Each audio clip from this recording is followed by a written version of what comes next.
simple as I usually try and do when we intro stuff.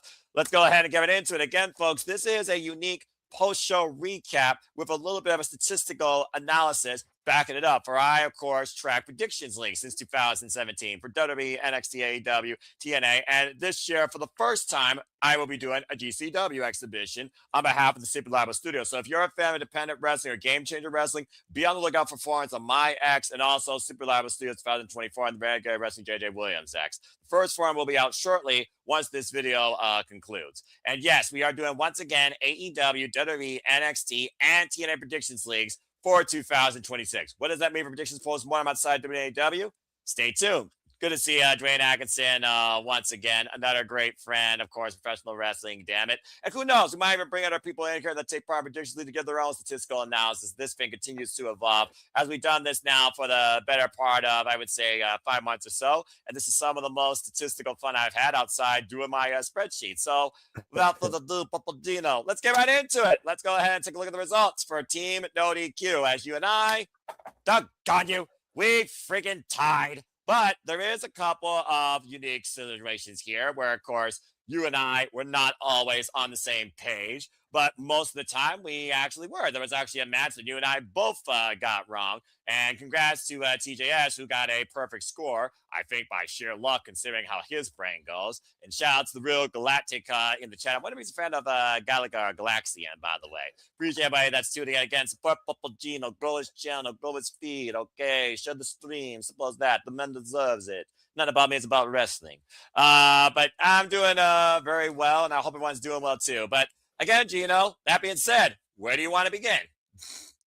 Yeah, I mean, AEW Worlds End, the season, the year that was, they like to be the last pay-per-view premium live event, and they do that every year, and which is smack dab in between Christmas and the New Year.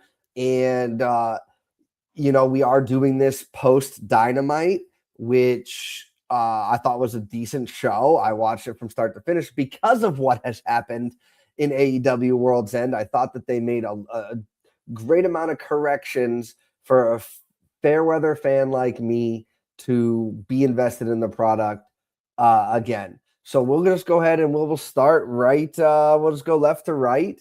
We've got a bunch of interesting new changes and proposed changes for you guys in the new year. Number one, we will probably be doing these earlier in the week so that we don't have Raw or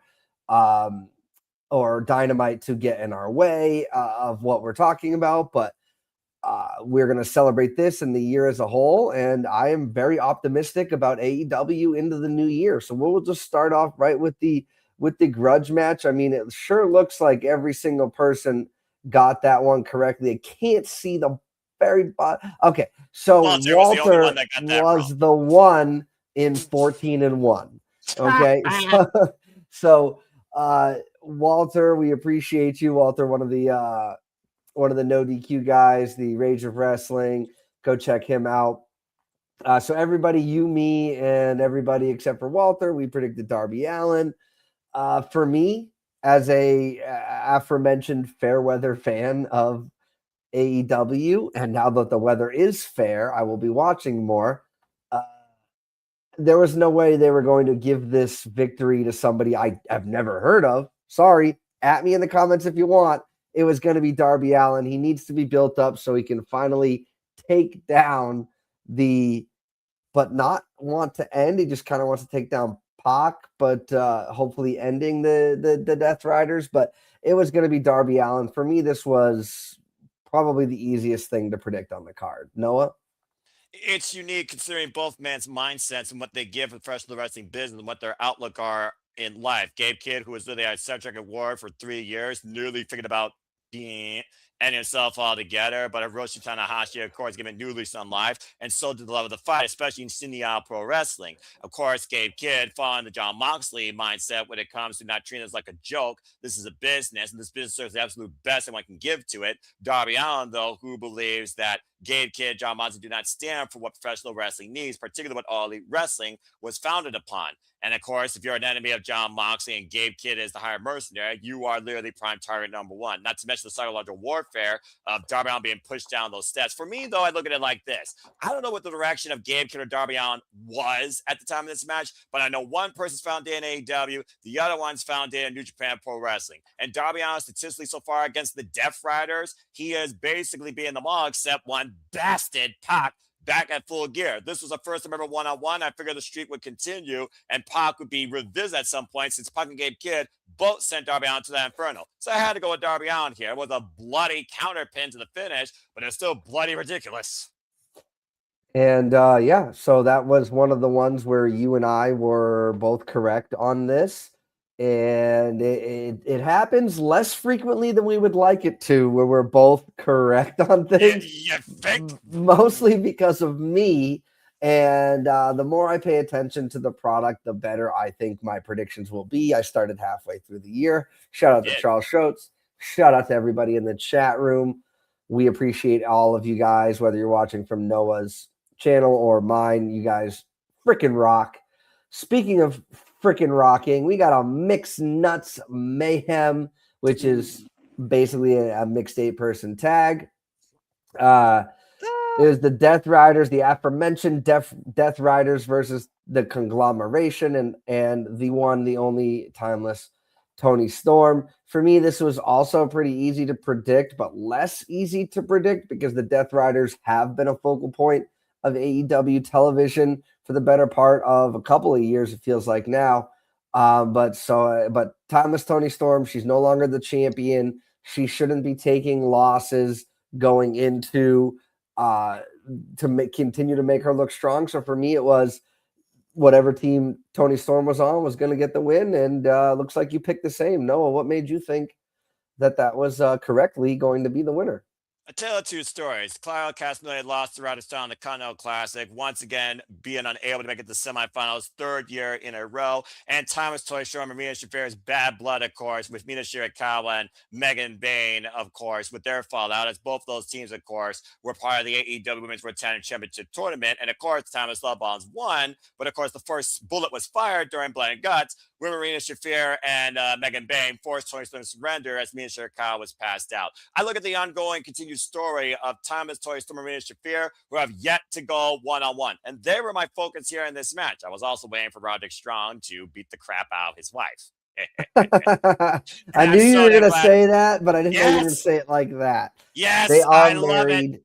IRL. I love intergender wrestling warfare where it is badass in delivery, and it doesn't get badder than former MMA fighter Marina Shafir and Mr. ROH beside the backbreaker Roderick Strong. But nonetheless, I had to go with the Conglomeration and timeless Tony Storm and them here. It just makes sense to me considering I think we're leaning into Marina Shafir versus timeless Tony Storm after Marina Shafir decked and knocked her out with a toe kick and took Mina Shirakawa out during collision. So that was my biggest reason for that. The women particularly moving forward in their story versus the Conglomeration, the Death Riders, that I feel like is going to be an ongoing thing considering all the interwoven threads with Orange Cassidy and Roderick Strong when it comes to Willa Yuta and Claudio Castagnoli particularly.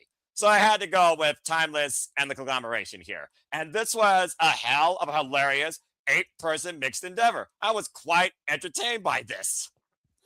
So we both kind of we both picked based on the women in the match. It sounds like, and we were both right from that. Did I say something incorrectly with Mixed Nuts? Did I say it incorrectly, or what was that? I typed it wrong in the banner. Okay. I was like, I thought I said Mixed Nuts. Speaking of Mixed Nuts, is that just their way of differentiating between like a mixed tag in WWE and a mixed tag in AEW, or is there something more to that?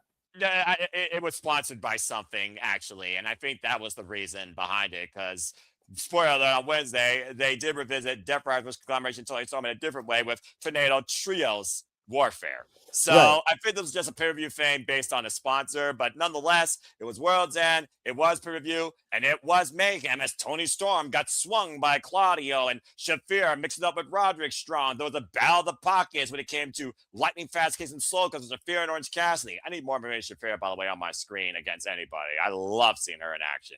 So again, it was just entertainment, but it was also continuation of Death Riders versus the world. Absolutely. And as somebody who is a reborn AEW watcher since I know we've only had one event, but I was focused on making sure I watched Dynamite because of, and we will get to the main event of the evening. But I will say it is refreshing to see that they are willing to have the men and the women tangle up when they are in these mixed situations. Like, I'm not saying I want more men in WWE to beat up more women in WWE, but the occasional throwing one out of the ring or whatever, or like that was good heel work. And we saw on Dynamite that happened. I was like, this is like, it's authentic. It feels more refreshingly authentic than where it's like, yeah, they have like a shield around them. Like, no, like you're still in a match. You're still going to try and break up pins and stuff like that. So I was very entertained when they continued this story on Dynamite. Now, with that down, moving on to the AEW Tag Team Championship Chicago Street Fight. Now, this one was also, we had 1 in 14, and that was Jerry Slaughter, the one who got Jerry this. Slaughter. And we love Jerry here. But he picked the Bang Bang Gang for me and you, but mostly for me, since I'm speaking for myself. It was FTR. It felt obvious to me. FTR had worked all year to kind of build themselves back up into the championship picture. I didn't see them losing this. I feel like the Bang Bang Gang has fizzled out. Even as a part-time viewer, I'm still more invested in FTR than the Bang Bang Gang. And so for me, it was an easy pick. It was FTR. I didn't think more about it than that. What about you, Noah? The gimmick was Chicago Street Fight. Let's be honest. That was the reason why I was on this card. They literally faced each other during the holiday bash. This was a follow-up without VTR. Honestly, this probably could have been shaped for television, maybe even for a collision. It just felt like a filler because we're waiting for the revival of Adam Copeland and Christian Cage versus FTR, which could be a dynasty waiting to happen in Canada, in Vancouver. That being said, it was easy for me. At the end of the day, I look at the best commission of the Bang Bang Gang being what it originally was when FTR first faced them. Rock Hot, Juice Robinson, and Switchblade Jay White. Get well soon. I didn't think it was Austin Gunn and Juice Robinson's time right now. And with FTR and this renewed focus of being the heels that we prefer them to be when it comes to their traditional roots of tag team wrestling, it made sense for the champions to retain. Not much more to say besides that. Some Stokely took a nasty bump.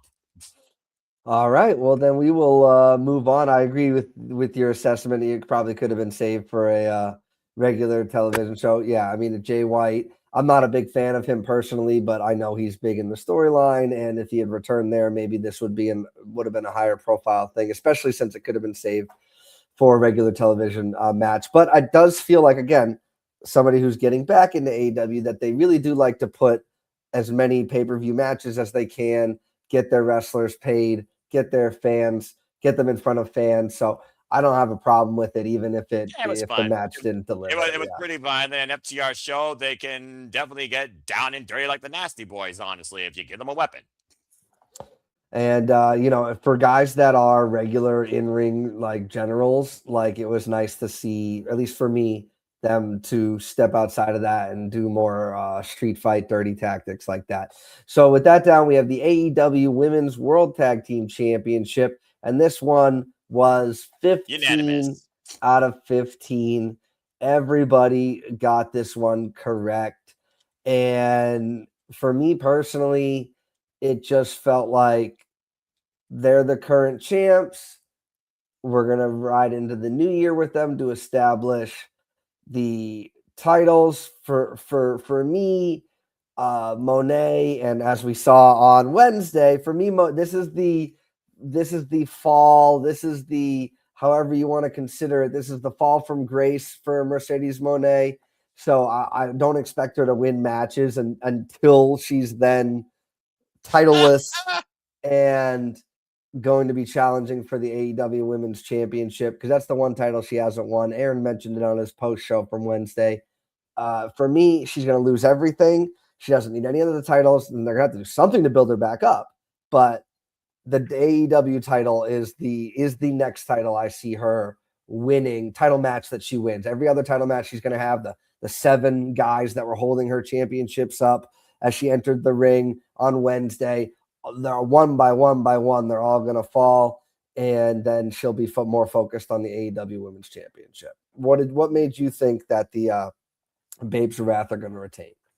Because these titles were newly minted and Harley Cameron and Willow Nightingale earned them. It's Harley Cameron's first ever in her young wrestling career at 3 years involved in the business, where Willow was her second opponent, and Monet was on a 2-match losing streak regarding championships, losing the Undisputed Red Pro Women's Championship to Alex Windsor, and losing the Ring of Honor Women's World Television Championship to Red Velvet back-to-back nights after losing to Chris Statlander for the AEW Women's World Championship for the second time, but their third ever one-on-one encounter where Stat has arrived because Stat's where it's at, damn it, F the haters.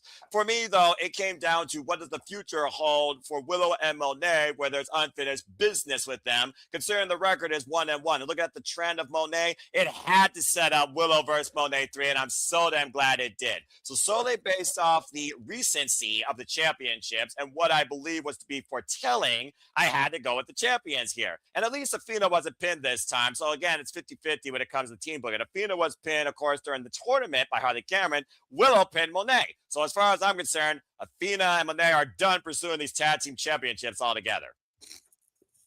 Yeah, and as we saw, like you said, the third match between them that took place on Wednesday was the main event of the evening. It was a really enjoyable match. I'm a big fan of Willow. I know that she's had her ups and downs in AEW, but seems like they've strapped the rocket, and hopefully we can continue to see more of her. She's getting better in the ring, and I enjoyed that. Dwayne Atkinson's asking when will Mercedes win it? All in. Well, we'll have to see. I think that she doesn't win the AEW championship until she's got no other titles. Yeah, but I would say she still has 9 championships. And when you look at the Renaissance year, I call AEW the last year, where Willow and Chris have gone on this journey together, separated by maybe just the envy friendship or looking for themselves and reinvention, the highs and lows of both. And spoiler alert for what happened at the end of Dynamite, that's what AEW is all about. I could not be happy where AEW is right now in the women's division, and particularly for all of their champions. And we're gonna get to that again. I can't stress this enough. I have felt a reinvigorated interest in AEW, thanks in large part to what happened on this event. And it's not because I got the most AEW predictions right that I've gotten all year long. This is also accurate, though, folks. Yeah, so I had a 7-piece off the top rope. So we're going to move on now to the Continental Classic.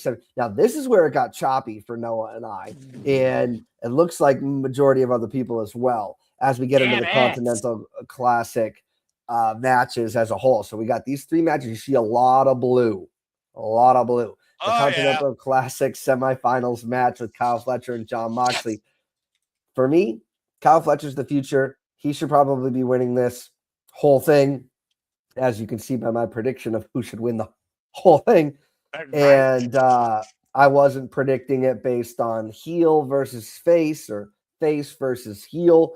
And this to me was you put your young guy who is the future of your business over. Moxley's been fizzling out. Some people are saying he might go away for a little while. Maybe the Death Riders turn on him, whatever the case is. But they had other plans, and sometimes predictability is great and sometimes it's not great. And this one for me was unpredictable. But Moxley is one of their big players, so I'm not like mad at it. But for me, it was like, I've talked about Kyle Fletcher as like a Randy Orton mixed with John Cena archetype. And I can get behind a guy like that who can go so well in the ring. And to me, it had to have been Kyle Fletcher, but it wasn't. It was Noah who saw the light or the darkness, as it were. And you picked Jon Moxley. And so did TJS, who got 100% correctly. But what went into your decision for Jon Moxley winning? The way I look at it is this: Jon Moxley is the standard of AEW when it comes to where the best wrestle, where the strongest wrestle, where the most driven wrestle. And the Continental Classic proven Jon Moxley's point about AEW, everyone doing the work, not being complacent, confirming the fact there are no seconds out of ringside, no shenanigans, pure one-on-one matches. And this is the first time ever one-on-one matchup. Kyle Fletcher was a breakout star last year in 2025, already hanging with the AEW Men's World Champion. Now you got the most notorious AEW Men's World Champion in this company taking on Kyle Fletcher, and what feels like an underlying storyline to come, maybe in the Jeff Riders versus the Don Callis family, while still Jeff Riders versus the world. For me, it came simply down to this: Jon Moxley has that familiarity and the experience in the Continental Classic, making it to the finals previously, but losing out. Not to mention, we have seen a complete turnaround this year in favor of the AEW faithful towards Jon Moxley based on his work ethic and his promos. Kyle Fletcher has been the ultimate villain, though, but pushed beyond what he believes he's capable of. This was a shining moment for Kyle Fletcher, whether in loss or defeat. And that's what I want to see. Not necessarily you assume that the next big star is going to win this because he's the next big thing. Why does he need this if he's going to be the next AEW Men's World Champion in many people's eyes, or a future AEW Men's World Championship? I look at Jon Moxley. I don't know if he knows what the word vacation is, but Jon Moxley doesn't need to be towards the World Championship either. As far as this championship goes, it further tests Jon Moxley, but it also offers new opportunity if he wins it towards the AEW roster, or should I say new business. For me, Jon Moxley made sense to go to the finals because I think there's a different story and a different goal in mind for Kyle Fletcher in 2026. Well, I like where your head's at. Obviously, it was in the correct spot. And so Moxley wins, and only two of y'all predicted that one. Then we'll move on to the second of the semifinal Continental Classic matches. And listen, you have to live under an absolute rock to not know the rivalry that Okada and Takeshita have together. And I said it right this time, so don't at me like you did last time when I pronounced it wrong. Good and I job, had Dino. not, yeah. So I said it right. I'm not saying it again because you're not gonna mess with a good thing. But their rivalry, they're like two sides of the same coin, the yin and the yang. And for me, at the end of the day, I do think Okada is better. So I went with Okada, which then meant that it was going to be, a non-traditional type of matchup between good guy, bad guy, whatever. So I was predicting that it was going to be Fletcher and Okada. I was correct, but that I did not much went into that other than if I'm running the company, I'm pushing Okada over to Takeshita. I said it correctly again. Noah, why did you pick him? I picked freaking Takeshita because there's not been a bigger, hardworking breakout wrestler across the world than the Alpha. I really thought I was going to make history in the G1 Climax, the Round Robin Tournament in New Japan, and the Round Robin Tournament here in AEW, ahead of going to the Tokyo Dome to defend IWGP Heavyweight Championship and going after more gold there. For me, Okada, he's been an unstoppable anomaly, rivaling nearly his IWGP Heavyweight Championship run in New Japan, and he held the Continental Championship, which, might I add, was also part of this, for practically 600 days. This was also the first time ever one-on-one encounter that has been teased ongoing since last year when they first met each other in a fatal four-way for Okada's Continental Championship. I looked at it like this: this was not going to end at the Continental Classic. It was only going to begin. And the desperation that set in towards the end of the match, again, you all can go watch it, proves my point. For me, though, I thought that Konosuke was going to upset Okada, send him down a spiral of WTF, and we see how we get to the second match. I also see changes in the Don Callis favor where members might leave. One of these two particularly. So I was looking towards Konosuke being overall this year's winner. And damn it, I was wrong. Feels so sweet to hear those words. I hear them so infrequently over the whole over the course of AEW predictions since we started doing the predictions post-mortem. And again, we have a lot of fun. We hope that you guys are enjoying these as well. It's one thing to do the predictions, which is an absolute ball of a time. I know I got people in my friends line that want to be in this starting with the 2026. So we're going to have even more participants this year. But being able to break these things down for you guys is an absolute pleasure. And speaking of a pleasure, or as I should say, a pain, because we had the finals where we both took one of the participants incorrectly going into the finals. And it turns out the person that we predicted to win the semifinals and then win it all was the one that we were incorrect about. So neither Noah nor I got this one correctly. It was the former Ambrose, the former Shield, the current Death Rider, kind of a face while his group is a heel. Jon Moxley won. He beat Okada when I thought it was going to be Fletcher all along, but it was Mox. And I get it. He's like all the things that you said, why you picked him to win his individual match. He is one of the current pillars of AEW. He's somebody that when he's on screen and with what he's doing, whether you like it or whether you don't like it, you have to pay attention to it. And well, I think AEW's biggest issue has been recently is the investment we might have in the characters and who we want to see on screen. Seems like they're starting to do that. And Dwayne mentioned he picked Okada to win because it shows him and Fletcher in the finals, and Fletcher has 2 wins over Okada. That's sound reasoning. You're Very basing it in stats and facts. And if there's anything Noah and I love at the same level other than wrestling, it's statistics and following the word of the last time we were here, the word of the week, a pattern as we went into these things. Now, Noah, so we've kind of already addressed it a little bit, but why Takeshita over Moxley? Because you had Moxley correctly. Why Takeshita over Moxley? Again, I go back to the work ethic, the drive, and will Jon Moxley actually take a break? Where I do think Jon Moxley wants to push forward the future, so AEW is around for the long haul. For me, Kenoza Takeshita is the future. He is the now. He is the alpha, and he already beat Jon Moxley during the Continental Classic, while they're also now 1-1. So I figured they were going to revisit it here. Apparently, I was wrong. You figure out the way this could have gone with 4. Let's call it what it is. None of them are baby faces, honestly, but they're all respected, incredible in-ring competitors that fought their ass off to get there. At the end of the day, this is about as pure as a competition of a tournament you could have gotten with the name wrestling, not sounding S-word. So it's one of those things there where I thought Konosuke again was going to take this whole thing. But I look at the formulas right now. Fletcher and Okada. Would Fletcher beat Okada again, considering he's 2-0?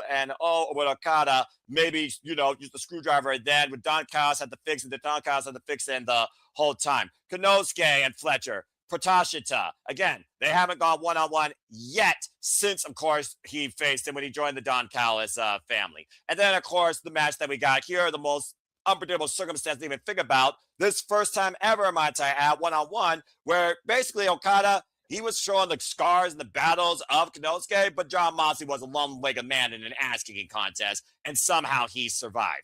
When it came to what Jon Moxley did, though, I can't argue that the man absolutely earned it and deserved it and wanted it more, which I think was the biggest factor, especially after his post-victorious speech, echoing the sentiments of everyone in the Continental Classic. But I just felt like Konosuke was going to make history overall. That's why I went with him. But am I upset by the result in the tournament? Not in the slightest. But I am kind of intrigued to know Okada is finally no longer Continental Champion. Truth be told, he's international champion, but the biggest cornerstone of the end of a career is gone. Well put. I'd be remiss to not bring up the one person who did get that correct, which was TJS. TJS got everything correctly. Well done. As somebody who has made a name for himself not showing up, he sure showed up this past Saturday. Well done, TJS. Now, this one, 15 out of 15. It feels like current champions have been holding their own throughout the entirety of this card till we get to my favorite of the night. But we will address that momentarily. So the AEW Women's World Championship.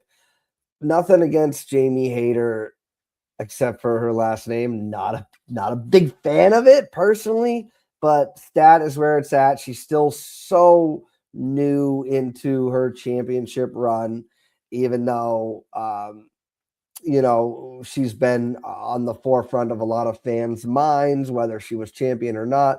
Stat is where it's at. Obviously, Noah's a huge Stat fan. At this point, I don't see that they were going to have the title change hands. So I was going to stay at Stat where it's at until I see the name across from her being either Monet or Storm, to be honest. So what made you select Stat where it's at, other than your undying love for that performer?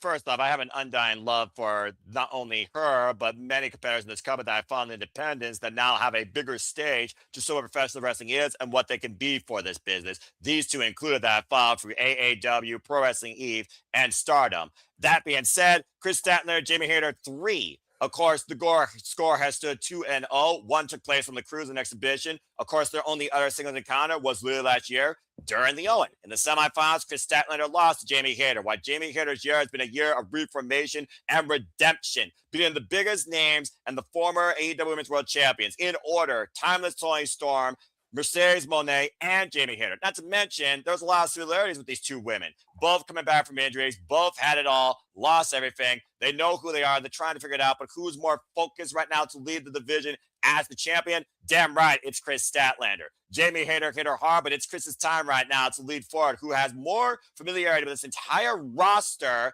outside Fekla pretty much, than anyone else in the AEW women's roster. So for me, Chris Statlander is where it's at, and it's to come and go forward, especially who's the men's world champion, considering those two individuals have history going back to independence, and our scumbag endorses this current AEW Women's World Champion. In fact, he's one of the reasons why Stat is in AEW, if you all ever freaking did your history lessons. So I had to go with Chris Statlander here. Her time is just starting. Now beating 3 of the most accomplished, recognized champions in AEW history.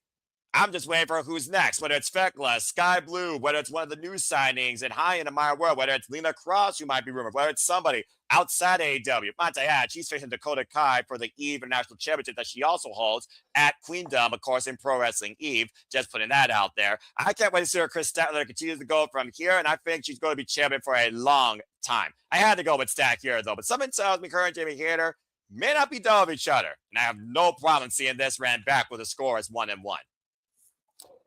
Heck yeah. Hopefully that, if that happens, that if Hayter does win the championship, that there's a good enough reason for that. Because like you said, that's she's still so new in her reign. I'd like to see her carry the ball for a little bit. Now, speaking of being new into your reign, speaking of maybe wanting to see somebody carry the ball, speaking of having wanted to see somebody carry the dang ball, feed the man the rock, let him run for 200 yards and 5 touchdowns. We had the AEW World Championship Fatal 4-Way with our current champion Samoa Joe and MJF being the only 2 of the 4 who received any prediction love. Going into this match, and we also had Swerve and Hangman. No slight to them, but they got their own stuff going on. MJF foolishly or intelligently, I'm going to defend the intelligent point of view. Intelligently went into this match knowing that he can not be disqualified. He can beat one of any 3 people to win this match. Granted, he could also lose the match and not be involved in the decision, which is what everybody was talking about. Well, he has to win now because it would be stupid of him to do this.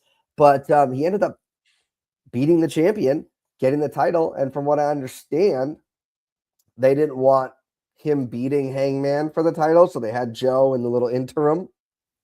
Joe's not going away quietly, nor should he, because he is also a mainstream star. We got Samoa Joe starring in television shows. We got MJF starring in movies.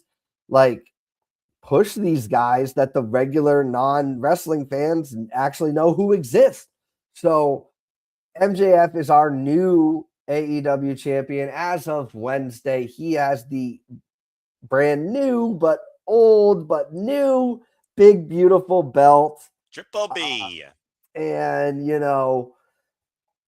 this is what I want to see. Like, I tuned in to Dynamite intentionally Not because it was like, oh, it's Wednesday, I'm bored. What is there to watch? It was, it's Wednesday, it's Dynamite, it's 7:55.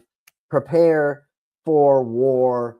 And then they brought him out first, which I was like, they seem to know, or at least they're making the right decisions.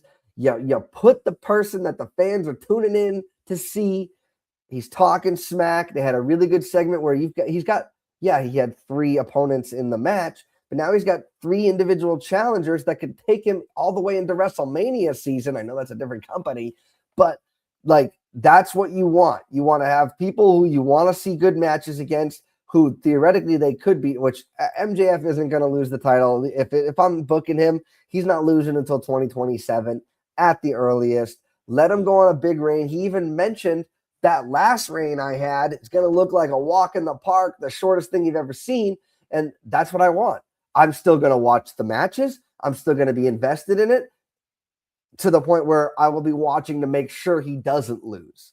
Right? It's one of those things where you tune into wrestling to see your favorite win. To me, I'm not even really tuning in to watch him win now that he's the champion. I'm just tuning in to watch him not lose, whether that's through underhanded tactics, hopefully no more kangaroo kicks, whether that's through the disqualifications or countouts or champion's advantage, whatever it is. We had Roman Reigns win through interference after interference after interference, and everybody seems to forget about that. So I haven't either, but everybody loves Roman Reigns now, and he never even apologized to Jey Uso. Like, wrestling fans as a whole, we can forgive a lot if it makes sense. Yeah, we want to see these other guys holding the title, but MJF, whatever he's got to do to hold on to this championship, he was in multiple segments of the show. I figured, oh, he's on first, they're going to let him go home. No, he did an interview later into the night where Brodito came up, or Bandito and Yeah, you got Brody it, Lee. Brodito. That's the name of their team. Very good. Yeah. I meant, but they both did talk to him a little bit. But that's what you do. You have your champion be the most big star in your company, and you have him appear on multiple segments. Like, you're paying him for the full night. When we win WWE, you got these guys show up for the opening thing, and if they're not booked for a match later, they're gone. It's like, come on, you wrestle. You're not even doing house shows anymore. You barely wrestle one night a week. Like, stay for the whole show. Like, this talks about what Bailey was talking about on Undertaker's podcast, where people aren't watching and aren't caring, or talk to Seth about, oh, did you watch my thing? And then they'll be gone before his match is over. Bunch of bullcrap. Care, because we care, and the fans can tell when you're not invested, you're not watching the rest of the show. Like, I love that MJF was there. I'm a huge MJF fan. The match was fantastic. I mean, you've got the you could argue the 4 pillars other than John Moxley of AEW, the new 4 pillars. I know that there was a whole thing at the start of the company, but for me, I could wax poetic about this all night long. I love it. MJF, I was going to pick him no matter what. I don't care who looked strong in the go home show. I don't care I don't care about any of the patterns or nothing. MJF was getting my vote until he's not on the ballot anymore. And it looks like Colin and Walter were the only ones that picked Samoa Joe, probably because it was so new into his reign and the plausible deniability of the fatal 4-way situation. But for me, and it looked like it was MJF. I've been begging for you to stop defending why he's not on television and start having him on television, and he's back, and he's Noah, why did you pick MJF?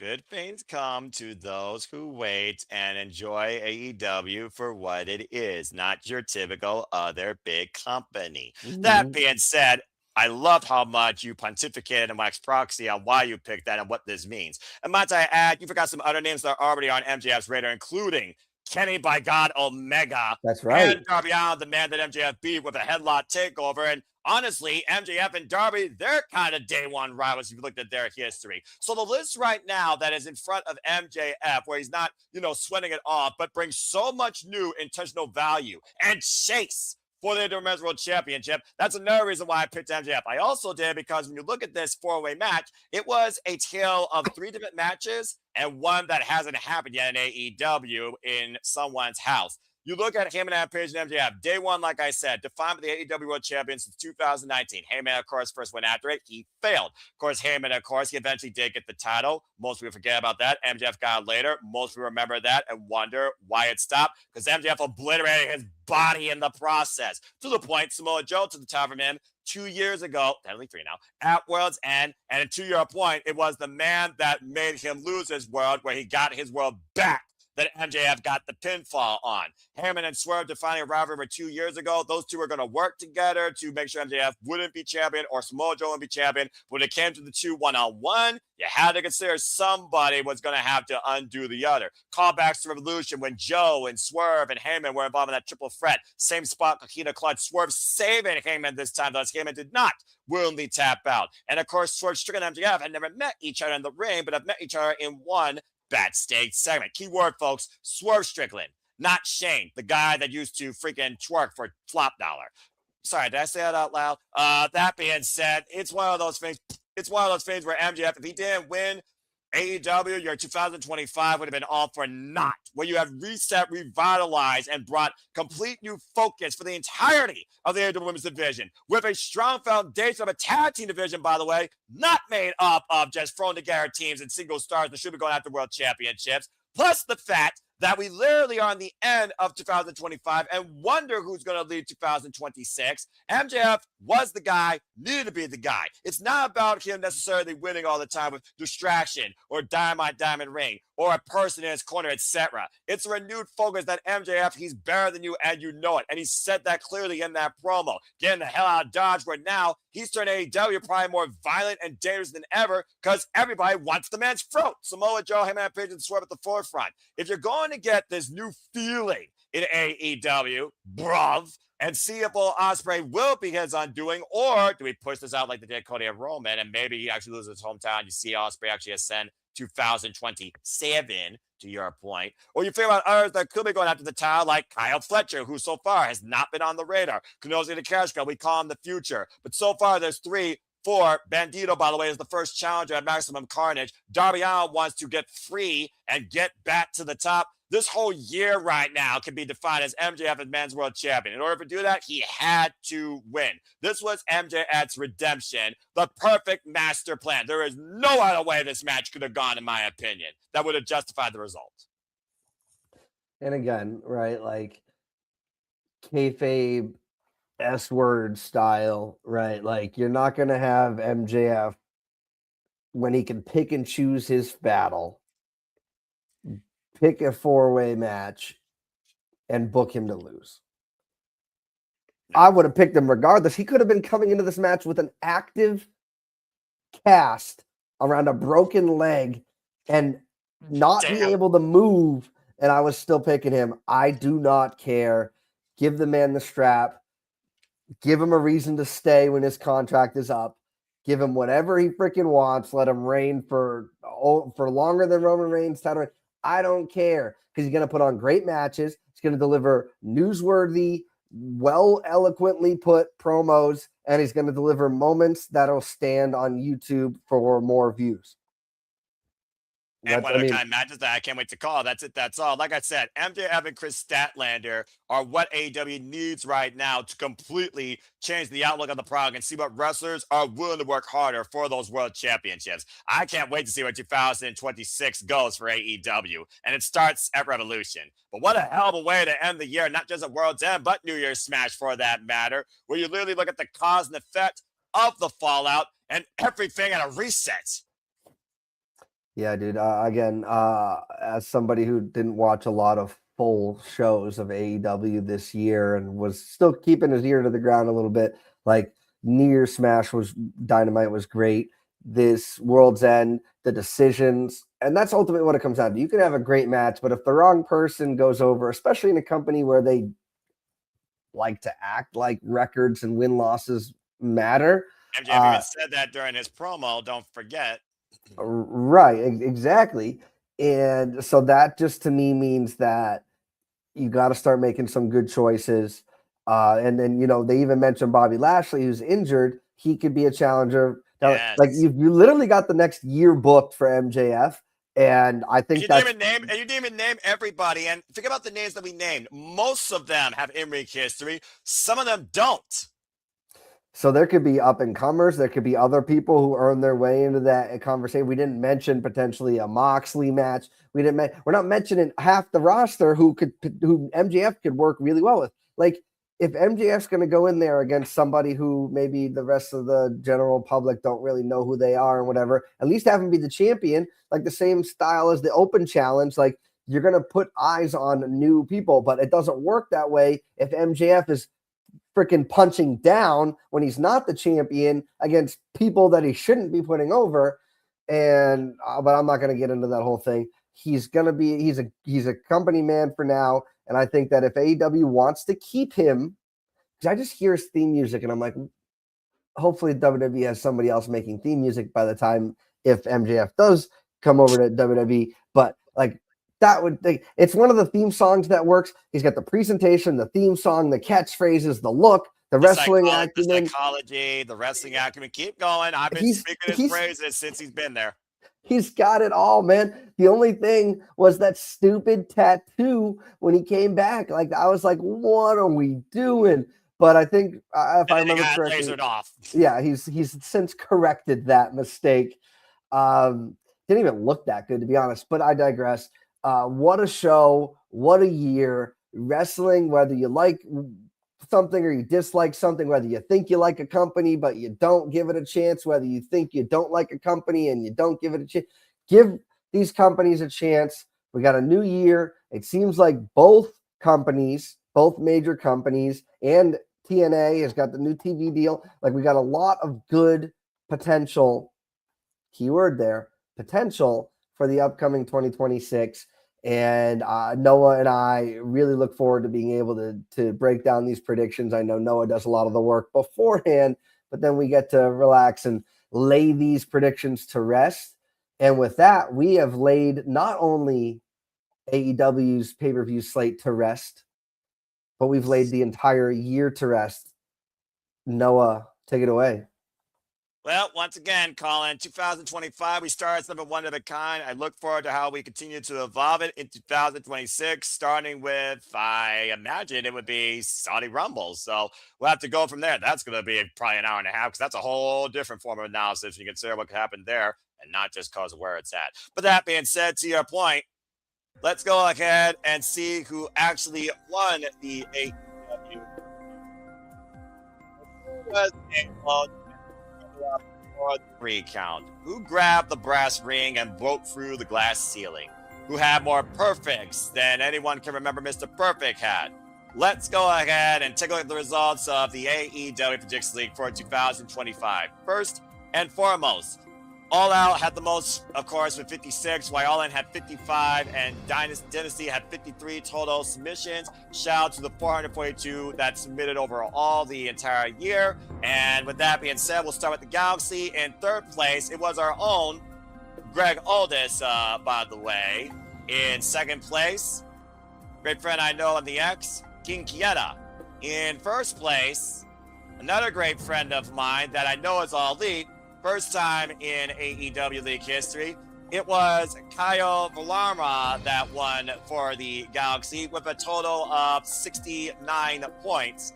Why, of course, King Kieta and Greg, they were tied at 65, but due to the stronger stream, King Kieta got more points overall on night, so he took second place. So congratulations to Kyle, who takes his place now at my Hall of Champions for the All Elite League.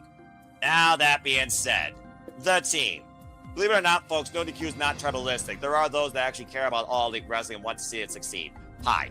That being said, in third place for Team NoDQ, it was Matthew Holitzer. In second place, he was in the chat earlier, Dwayne Atkinson. And, of course, in third place, because I truly have followed this company since day zero, and it has my eye all the time, it was me. It was me that took the league overall at 76 points out of a possible 87. And once again, I take the reins as the AEW Men's World Champion. Second year in a row, stand overall consistency. Beat me if you can. That being said, figure by the way That's 3 years in a row, Noah. well, I tied with Aaron in 2023, so I don't consider that. I consider ties unanimous wins. You know me, Okay. all right? All right. But anyway, that being said, congratulations to Kyle, and thank you to everybody that participated across the team and the galaxy, and I hope that you continue to follow along 2026, and that you can simply have fun with wrestling by simply predicting. And this is the league I wanted to win the most, so I'm so damn glad I won it. Yes! Yeah, well, you deserve it. You better watch out because old mean PapaGino is coming in hot. I got 27 and I didn't even start until Forbidden Door. So I'd like to say, I mean, I probably wouldn't have gotten close to you, but now that I'm watching, now that they've given me more of a reason to watch, I feel like I'm going to be at least in the 50s, if not 60s, come next year. So this is well done. Congratulations again to Noah and to Kyle in the respective divisions of the AEW Predictions Leagues. You guys did a great job. Your hard work has paid off. We look forward to many more events in the new year and breaking them all down for you as only Noah and I can. And I mean, yeah, like you said, we got the Saudi Rumble coming up. I'm looking forward to seeing how you divide out bonus points to start the year off on that. Oh boy, what madness is Aaron going to do with the NoDQ WWE Predictions League? Remember, that guy's the head booker. I'm just the scorekeeper, so you know he's going to have a ton of madness to make sure that he actually wins over his wife. Well, you know, turmoil in the household, the house divided, but she does go with the betting odds favorites, and sometimes that's just the way the cookie crumbles. Yeah, that's fair. I can never just go with the betting odds favorites just because me picking Seth Rollins at WrestleMania this past year is the reason why. I mean, I'm sure I would have been able to be a moderator after that, no matter what, but it was the reason why I got the moderatorship, and I am not looking back. Don't. You earned that. You earned that freaking spot, dude. You earned that freaking spot. And I by the way, appreciate you. yeah, by the way, thank you, by the way, to everybody that took place across the entire year 2025, simply predicting across all 47 shows. I'm looking forward to see if I beat that score this year. And we're also doing a little bit of fun thing for my Sublima Studios family. We're also hosting a GCW Predictions League as a little wrestling exhibition. I will be making the forums for that. They also will be on my X. So if you're a GCW fan, have fun taking part in that. But yes, once again, it will be WWE, NXT, AEW, and TNA at the forefront. So good luck to everybody. Absolutely. And as we lay this past year to rest in our new year, we will be delivering you guys content. I believe we're going to be trying to do these on Monday before Raw, no matter what. So that way we can get this content out to you guys quicker. Got a few minor tweaks, some major tweaks coming. We're looking forward to delivering this all to you guys. And before Noah does his sign off, as always, you know, we'll catch you on the next one. Bye-bye. And again, follow PapaGino. He's the awesome dude. And until next time, make a positive impact in life and have a good night. And thank you. I won! I freaking won! Yes! Congratulations, man. You wanted it. You envisioned it on your 2025 vision board, and you succeeded. I am all elite for life. Congratulations, Noah, and everybody else who won every league this year. Absolutely.